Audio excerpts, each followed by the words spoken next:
Siapa yang tak kenal dengan keramik? Ya, sebuah hasil karya seni kerajinan tangan yang kemudian menjadi cabang seni tersendiri yang disebut sebagai seni keramik.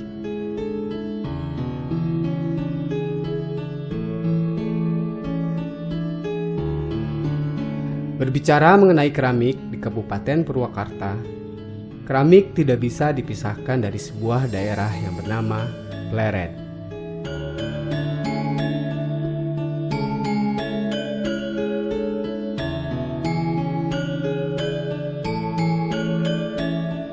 Secara geografi, nama daerah Pleret selain terdapat di Kabupaten Purwakarta, nama Pleret juga dapat kita temukan di daerah Cirebon dan daerah istimewa Yogyakarta.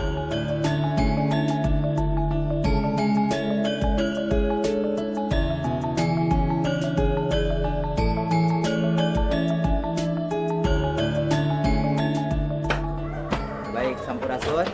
Alhamdulillah kita kumpul di pabrik genteng dan lobster di Desa Citeko, kebetulan kampung baru Desa Citeko, untuk memperkenalkan alur proses produksi keramik konstruksi.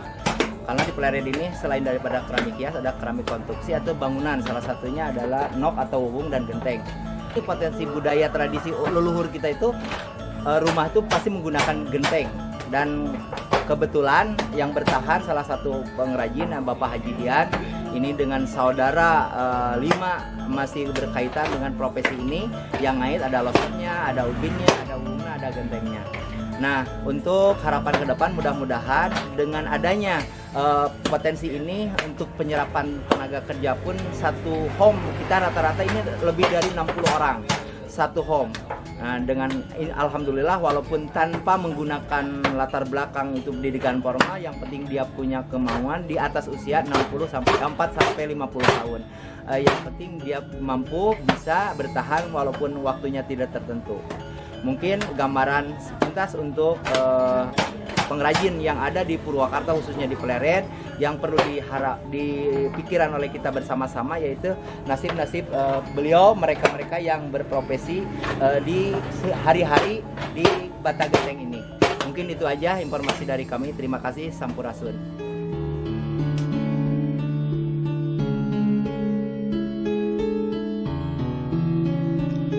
Sejarah keramik Pleret yang berada di Kabupaten Purwakarta, berdasarkan beberapa catatan disebutkan bahwa industri keramik di Pleret, Kabupaten Purwakarta sudah ada sekitar tahun 1795.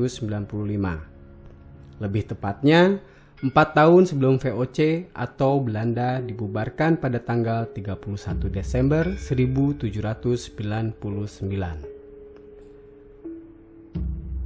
Hal itu dimulai dengan ada dan tersebarnya pabrik-pabrik skala industri kecil yang disebut LIO, atau pabrik pembuatan batu bata dan genteng dari tanah liat.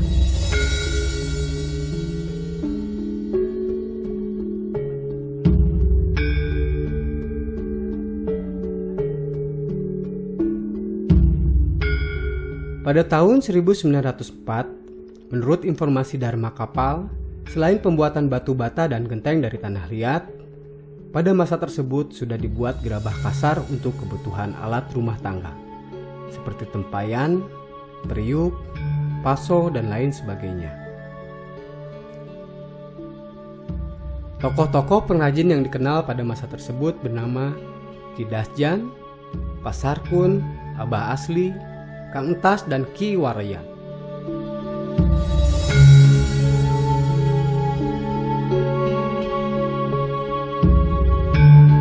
Pada tahun 1935, gerabah Pleret Purwakarta berubah menjadi industri rumah tangga. Seorang warga Belanda yang berdomisili di daerah Pleret mendirikan pabrik pertama gerabah dengan nama Hendrik de Boa, di mana pabrik tersebut berada di sekitar kampung Warung Kandang.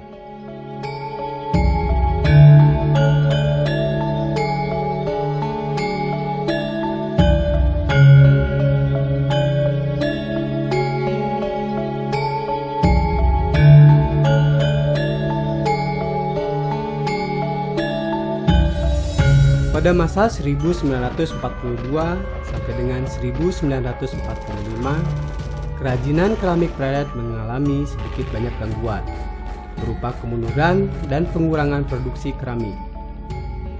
Hal tersebut dikarenakan karena banyak penyerapan tenaga kerja paksa atau robusta pada masa kependudukan bala tentara Jepang.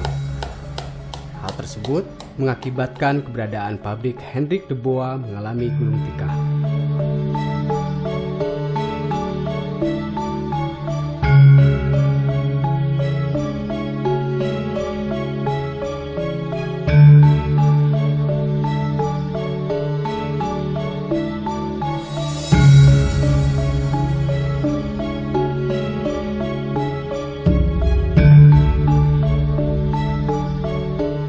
Pada tahun 1951, Wakil Presiden Republik Indonesia pertama, Dr. Andes Muhammad Hatta, berkunjung dan meresmikan induk perusahaan keramik Pleret yang berada di dekat jembatan kereta api, tepatnya di Viaduk Gonggo, di Desa Anjun, Kecamatan Pleret, Kabupaten Purwakarta.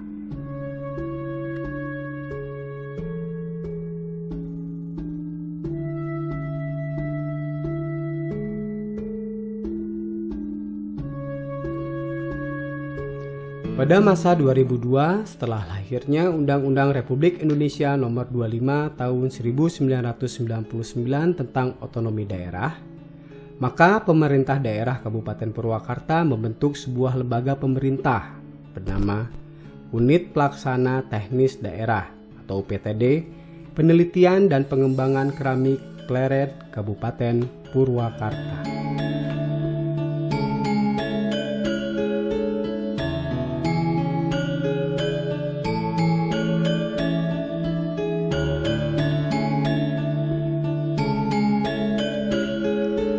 Pada tahun 2019, unit tersebut dirubah kembali menjadi UPTD Sentra Pengembangan Keramik Pleret Kabupaten Purwakarta, di mana hasil produksi dari para pengrajin keramik ini sangatlah beragam. Selain keramik, di Pleret Kabupaten Purwakarta juga terdapat pula para pengrajin aneka jenis genteng dan batu bata dengan kualitas yang sangat baik.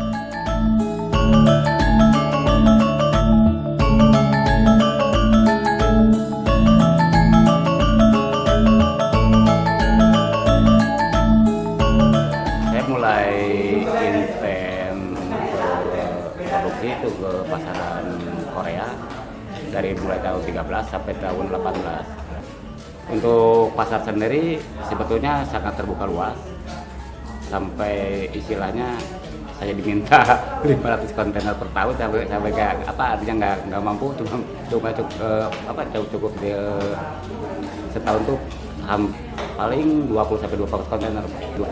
Nah, untuk kedepannya ya harapan saya seperti itu, Pak. Artinya dari pemerintah ada keseriusan lah untuk membantu bagaimana sih mengembangkan produksi pot ini. Sementara di sisi lain kan pasar menginginkan seperti itu. Itu mungkin sementara saya segitu. Terima kasih.